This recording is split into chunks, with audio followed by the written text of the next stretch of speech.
오늘 이 말씀을 가지고 나와 낙원에 있으리라 라는 제목으로 은혜를 나누고자 합니다. 오늘 이 말씀 중에서 첫 절에 보면은 같이 달려있는 행악자라고 말합니다. 그가 예수님을 향하여서 비방하며 당신이 그리스도가 아니냐 그러면서 당신과 나를 구원하라고 외칩니다. 사람은 죽어가면서도 변하지 않는 것이 우리의 인성인 것 같습니다.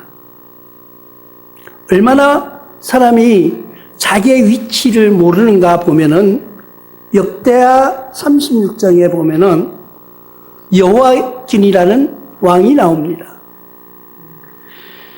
여호와긴은요 8살이에요. 8살. 8살 때 왕이 된 거예요. 왕이 됐는데 기간이 아주 짧아요. 8살짜리가 왕이 돼가지고, 딱 100일을 정치합니다. 석 달 열흘. 그런데 성경이 너무 재미있는 게 보면은요, 이 8살짜리 왕이 100일 동안 정치를 하는데 너무 너무 악을 많이 저질렀다고 그래요.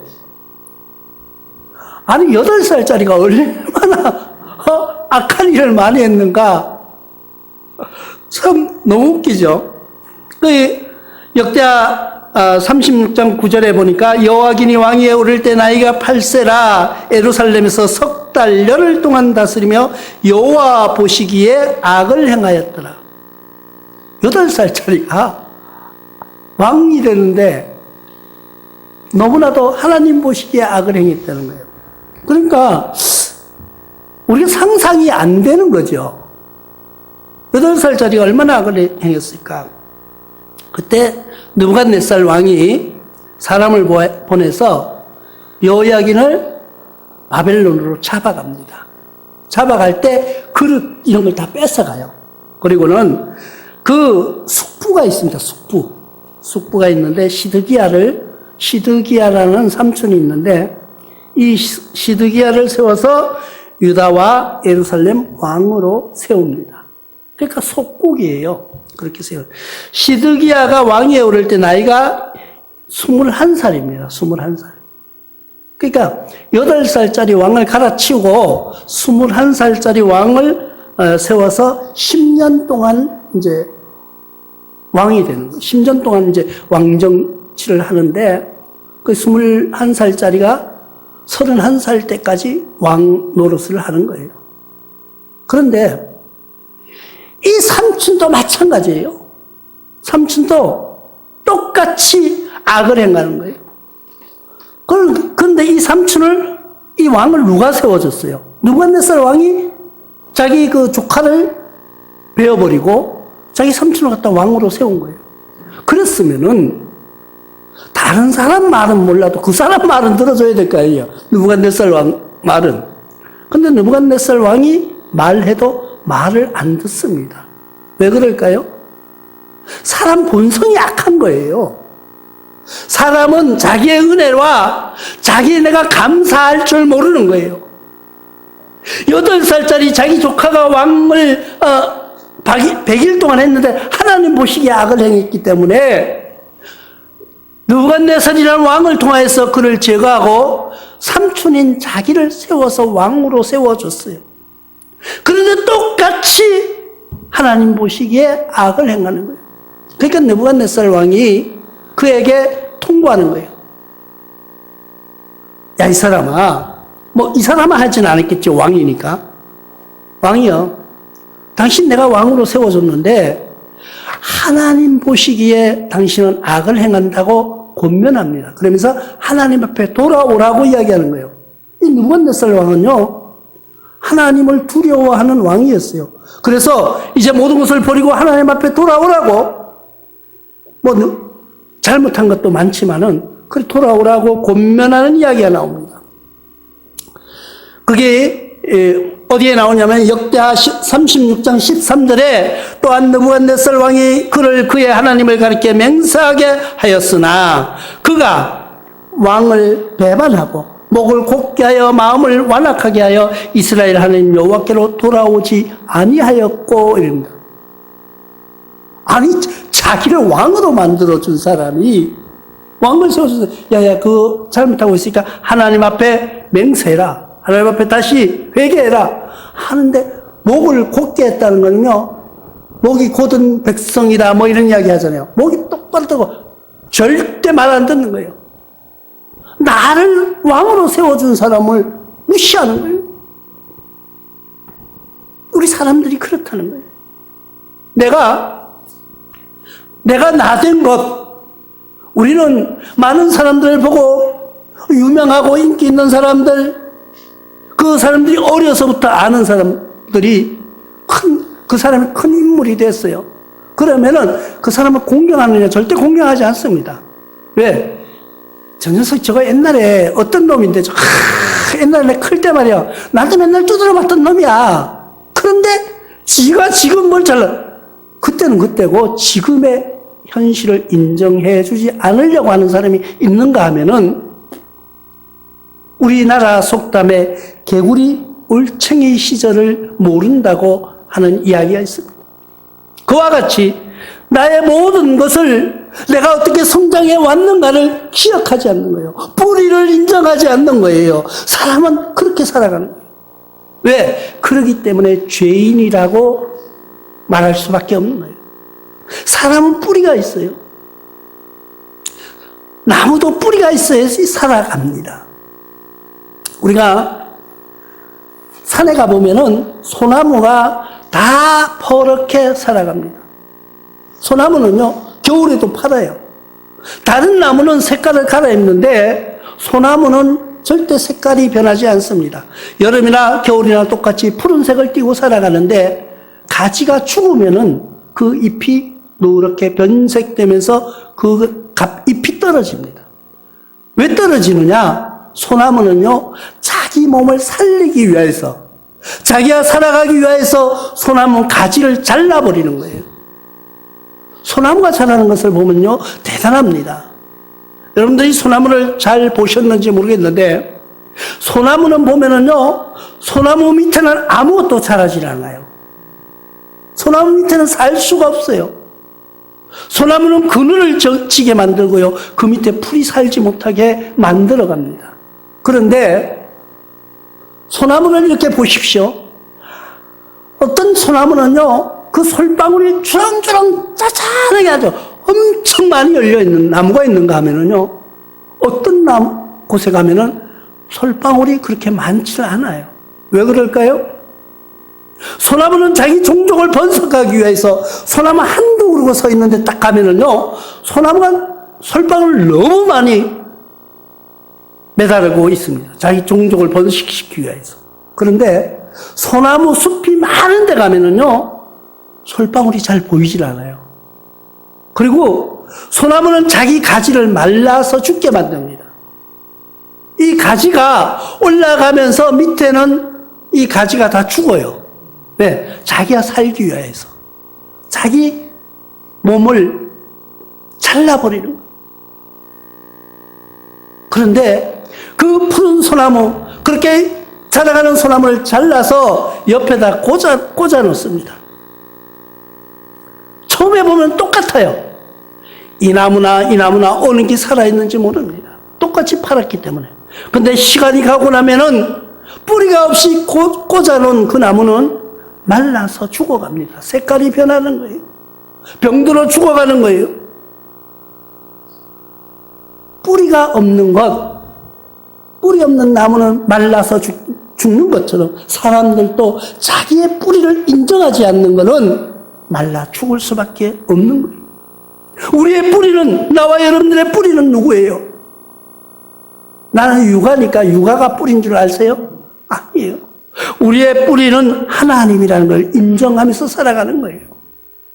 인정하지 못하는 사람, 나의 뿌리와 나의 근본을 인정하지 못하는 사람은요, 말라 죽어갈 수밖에 없는 거예요. 이 행악자도 마찬가지예요. 자기의 뿌리를 인정하지 않는 거예요. 자기의 근본을 인정하지 않는 거예요. 매달려서 죽어가면서도 행악자는 행악자인 거예요. 목을 곧게 하고 당신 말이야. 당신이 그리스도라며. 그럼 왜 이렇게 비참하게 매달려 있느냐고 옆에 있는 예수님을 향하여서 소리치는 그 사람을 봅니다. 나는 지금 그 사람 편에서 같이 나의 뿌리를, 나의 근본을 흔들어가면서 살아가고 있지는 않습니까? 당신 내려와서 왜 매달려 있어? 당신 내려와! 그리고 나도 살려봐! 하면서 큰 소리 치는 거예요. 그렇게 완악한 게 인간의 모습이에요. 지금 자기를 왕으로 만들어준 느부갓네살을 향하여서도 말을 듣지 않고 회개하지 않는 이 왕의 모습을 한번 보십시오. 나는 어디에 속해 있습니까? 나도 혹시 이 느부갓네살 왕에게 반항하는 그런 모습으로 살아가고 있지는 않습니까? 완고한 마음이라는 건 바로 그런 거예요. 죽어가면서도 절대 변하지 않는 거예요. 그것을 완고하다고 우리는 말합니다. 마가복음 기자는 마가복음 8장 17절 통해서 예수께서 하시고 이르시되 너희가 어찌 떡 없음을 수군거리냐 아직도 알지 못하느냐 깨닫지 못하느냐 너희 마음이 둔하냐 제자들을 향하여서 하는 말씀이에요. 제자들은요 예수님의 기적과 이적을 보면서 살아온 거예요. 우리처럼 성경을 통하여서 아니면 교회에서 들려오는 목사님들의 소리로 들은 것이 아니라 예수님의 제자들은 예수님과 같이 동행하면서 같이 옆에서 본 거예요. 기적이 일어나는 걸 본 거예요.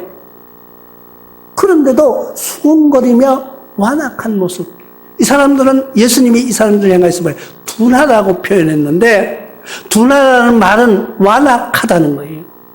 고집이 세다는 거예요. 완악하다는 게 뭐예요? 나의 마음이 완고한 것을 이야기하는 거예요. 그러니까 나의 신념은 절대 변하지 않아요. 나의 마음은 절대 한 번 뭐 하면은 그대로 뭐 못 먹어도 고다 이런 말 있잖아요. 못 먹어. 내가 아니라 그래도 절대 내 마음은 완고하게 변하지 않는다. 변하지 않는 것이 좋을 수도 있어요. 하나님을 향하는 마음이라면 좋을 수가 있습니다. 그러나 악한 세력을 향한 마음도 의심하고 불신하는 것. 예수님이 지금 뭐라고 말씀해요? 왜 떡 없음을 제자들 사람들이 많이 모였어요. 사람들이 많이 모였는데 먹을 것이 없는 거예요. 그렇다고 제자들이 지금 걱정하는 거예요. 먹는 것 가지고 근심 걱정하는 제자를 향하여서 예수님이 얼마나 답답하셨을까? 우리 한번 상상해 보시기 바랍니다. 믿음 없는 그들을 향하여서 꾸짖는 예수님의 그 한탄스러운 모습 속에서 지금 행악자 달려있는 옆에 있는 사람을 바라보는 예수님의 마음, 우리 제자 같은 거예요. 예수님을 바라볼 때 우리 제자 같다, 저 친구. 그러면서 바라보고 있는데 옆에서 한 사람이 희망을 줍니다. 한 사람은 뭐라고 말합니까? 우리가 행한 것은 당연하다, 당연하다. 옆에 친구에게 말합니다. 야, 이 사람아, 시끄러워 말하지 마. 너와 내가 이 십자가에 매달려 죽는 것은 당연하다, 우리가 행한 줄.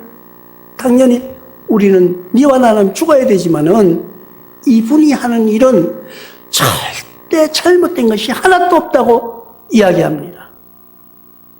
이게 성경이니까 우린 책으로 보니까 그냥 말로 들으니까 그렇죠. 진짜 이 현실이라고 한번 상상해 보시기 바랍니다.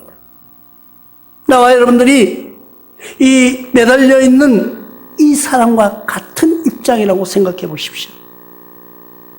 이제 조금 있으면 나는 죽을 거예요. 얼마 있으면 나는 죽는 모습이에요.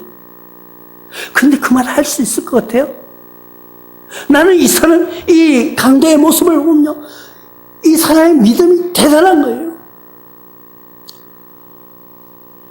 이 말은요, 나와 너는 어차피 죽어야지 당연한 거야. 이게 당연히 받는 거야. 이것을 뭐라고 말하는 거예요? 회개라고 말합니다. 나와 여러분들은 지금 이 시간 이런 회개가 이루어져야 돼요. 내가 지금 죽는다 그래도 나는 당연한 거야. 내 지은 죄를 어떻게 할 수가 없어. 내가 십자가에 못 박혀 죽는다 그래도 나는 당연한 거야 하면서 하는 것을 우리는 뭐라고 말해요? 우리가 흔히 하는 말로 회개라고 말합니다. 내가 당하는 것은 당연한 거예요. 근데 이분은 아니라는 거예요. 이분은 아니라고 말해 주는 것. 우리는 그것을 기도라고도 말합니다. 고백이라고 말합니다. 예수님을 향한 고백. 우리의 기도는 어떤 기도일까요? 역대하 7장 14절을 통해서 내 이름으로 일컫는 내 백성이 그들의 악한 길에서 떠나 스스로 낮추고 기도하여 내 얼굴을 찾으면 내가 하늘에서 듣고 그들 죄를 사하고 그들을 땅에 고칠지라고 말씀하고 있습니다. 똑같은 죄를 지고도 내 백성이 악한 길에서 떠나라는 거예요. 처음엔 악한 길에서 떠나는 나와 여러분들이 되시길 바랍니다. 그리고 스스로 나를 낮추는 거예요. 그리고 하나님을 찾는 거예요. 그것이 우리의 기도인 것입니다. 지금 죽어가면서도 우리는 지금 오늘 사람들이 그런 이야기예요. 오늘이 내 생애 중에서 어떤 날이에요? 가장 젊은 날이에요. 그리고 가장 멋있는 날이에요. 가장 예쁜 날이에요. 오늘이 여러분 생애 중에서 가장 좋은 날이라는 것을 기억하시기 바랍니다. 그런데 오늘 우리는 서서히 죽어가고 있다는 거예요. 나와 여러분들은 십자가에 지금 못 박혀 달려 있는 거예요. 우리는 서서히 죽어가고 있다는 겁니다. 이 육신은 그러나 우리가 그냥 죽어가느냐? 아니, 우리는 지금 찾아야 돼요. 누구를요? 하나님의 이름을 죄 용서해달라고 회개하는 길에 서시는 여러분들 되시기를 바랍니다. 십자가에 못 박혀 있는 그 십자가의 동료예요, 같이. 근데 한 사람은 비난하고요, 불평하는 것이에요. 우리가 똑같이 세상을 살아가면서도요, 불만과 불평 속에 살아가는 사람이 있는가 하면 한 사람은 감사하면서 살아가는 사람이 있어요. 여러분들 어느 편에 서시기를 원합니까? 어느 편에서 살아가고 있습니까? 불만 불평하는 쪽에 서고 있습니까? 아니면 감사하는 쪽에 서고 있습니까? 감사하는 쪽에 서시기를 바랍니다. 어차피 똑같은 삶을 살아가는 거예요. 24시간이 나와 여러분들에게 똑같이 주어져 있어요. 그리고 비 오는 날이나 태양이 뜨는 날이나 바람 부는 날이나 눈보라가 치는 날이나 나와 여러분들이 똑같은 시간에 똑같은 삶에 허락해 주시고 있다는 것을 기억하시기 바랍니다. 그런데 어떤 사람은요, 똑같은 삶 속에서 불만해요. 똑같은 음식을 먹으면서도 맛이 없다고 맛이 없는 것을 투정하면서 살아가는 사람이 있는가 하면은 어떤 사람은 맛있어, 정말 맛있어. 어떻게 이렇게 맛있는 음식을 내가 먹을 수 있는가 하면서 기뻐하는, 똑같은 음식을 먹으면서도요, 우리가 같이 동료들하고 어떻게 이웃 사람들하고 모여서 같은 식당에 가서 같은 식탁에 앉아서 밥을 먹는 거예요. 근데 갈 때마다 어떤 사람은요, 트집을 잡아요. 이 집은 왜 이래? 뭐 나중에 할 게 없으면요, 숟가락 놓은 것까지 왜 이렇게 놓느냐고 잔소리하는 거예요. 근데 그 집에 한번 가보고 싶어. 어떻게 하는 거야, 그 집은. 밥도 밥맛을 맨날, 이 집에는 뭐가 맛이 없고, 그 진짜 그 맛이 없는 거예요. 나는 먹어보니까 괜찮은데, 그건 내 입맛이 좀, 싸구리라서 그런가. 그런데, 먹을 때마다 맛이 없다 그래요. 근데 다른 집에 가보면요, 또 그 집에 또 그만 또 맛이 없다. 뭐, 이게 맛이 없다, 그 집을. 근데 나는 맛있어. 나는 맛있게 잘 먹는데. 왜 그러면서 살아가는지 모르겠어요. 우리는 우리의 삶 속에서 불만이 있다면요, 거기에서 기쁨을 찾아보시기 바랍니다. 거기에서 감사한 일을 찾아보시기 바랍니다. 십자가에 못 박혀 돌아가는 예수님과 옆에 있는 그 행악자, 한 사람은 불만과 불평으로 감사할 줄 모르는 거예요. 근데 한 사람은 감사하면서 살아가는 거예요. 아니야, 나는 당연히 죽어야 돼. 나는 그런데 이분은 아니라는 것을 인정해 주는 삶. 나와 여러분들이 살아가면서 옆 사람을 인정하고 존중하면서 살아갑니까? 우리는요, 옆에 있는 사람을 존중하면서 살아가시기를 바랍니다. 옆에 있는 사람이 가장 매일 보니까 흔한 사람인 줄 알아요. 자고 있나면 옆에 있고, 밥 먹다 보니까 옆에 앉아 먹고, 아유, 저 인간 안 봤으면 좋겠는데, 그 사람이 가장 귀중한 사람이라는 것을 기억하시기 바랍니다. 우리가요, 정말 어떤 사람이 귀중한지를 깨닫는 시간 되시기를 바랍니다. 제가 예전에 병원 선교를 갔는데요. 젊은 분이에요. 50대 한 중반 된 분이에요. 나는 그분을 잘 알지 못해요. 그분도 나를 당연히 잘 모르죠. 그런데 그냥 예배를 일주일에 한 번씩 가서 예배를 드리는 거예요. 복음을 전하는데 자기가 집사래요. 휴대폰을 가지고 나에게 보여주는 거예요. 이 사람이 내 아내예요. 얘가 내 딸이에요. 왜 가르쳐 줄까요? 자랑하고 싶은 거예요. 자랑하고 싶은 마음은 보고 싶다는 거예요. 내가 아파서 병들어 있으니까 일주일에 한 번 오던 사람이 2주일에 한 번 오고요. 이제는 몇 달에 한 번씩 밖에 안 온다는 거예요. 보고 싶은 거예요. 자기는 병원에서 나갈 수가 없어요. 그러니까 휴대폰으로 전화도 안 오는 거예요. 전화도. 왜? 그 사람은 바쁘잖아요. 남편이 지금 병들어 병원에 있어요. 아빠가 병들어 병원에서 움직일 수가 없어요. 그러면 그 살아있는 사람은 보호하려면은 그 아빠를, 그 남편을 돌보려면은 자기는 벌어야 돼요. 그러니까 자기가 돈 벌면서 병원에 잘 오지를 못하는 거예요. 근데 병원에 있는 사람은 보고 싶으니까 그 보고 싶은 표현을 누구한테 할 사람이 없습니다. 그러니까 제가 가면 일주일에 한 번 가는데 그 짧은 시간에 가면은 목사님을 한번 보세요.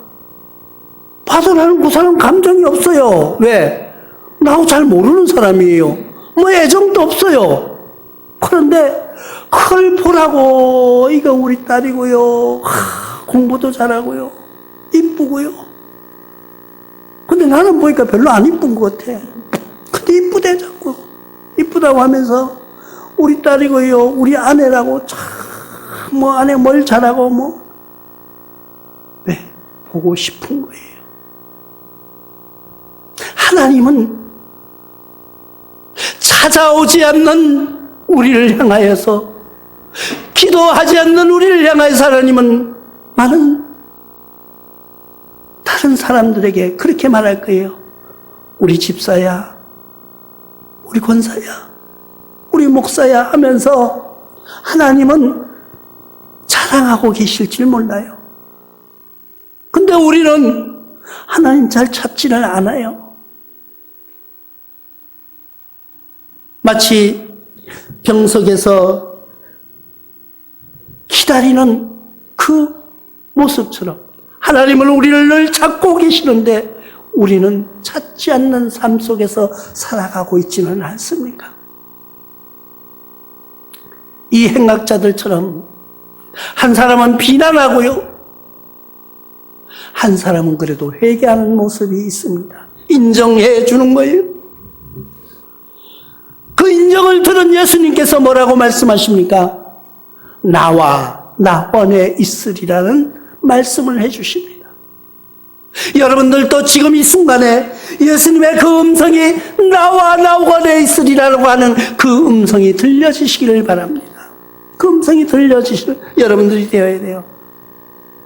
오늘 누가복음 23장 43절에 예수께서 이르시되 내가 진실로 내게 이르노니 오늘 내가 나와 함께 낙원에 있으리라 하시니라.